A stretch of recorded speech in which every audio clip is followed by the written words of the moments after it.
বললাম তোমার দরজায় হাজির, দেখো সাদা কাপড় পরে ফেলছি, কবরের সূরা দইরা ফেলাইছি, দুনিয়ার কোনো চিন্তা নাই, দুনিয়ার কোনো পোশাক আমার গায়ে নাই, দুনিয়ার একটা কালো সুতা আমার মাজায় নাই।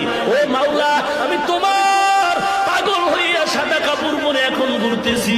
আল্লাহ ডাক দিয়া কয়, একবার তুই সফায় দৌড়া, আর একবার মারওয়ায় দৌড়াবি, আবার আমার অর্ডারে বান্দা মিনা মুজদালিফায় যাবি, আরাফার ময়দানে যাবি। তুই যদি যুক্তি দিয়া কও কাবার ঘরে নামাজ পড়লে 1 রাকাতে 1 লক্ষ, কিন্তু মিনায় গেলে মিনায় ময়দানে নামাজ পড়লে 1 রাকাতে 2 রাকাতের সওয়াব নাই, আরাফার ময়দানে 1 রাকাত নামাজ পড়লে 2 রাকাত নামাজের সওয়াব নাই, তাহলে ওখানে বইরা লাভ কি? আমি মক্কায় বয়া বয়া আল্লাহর সাথে লাইন লাগাই। আল্লাহ বলে চালাকি করলে হবে না। ওরে বান্দা, তোর যুক্তি দিয়ে ইবাদত হবে না, ঈদ হবে না। আমি মাওলার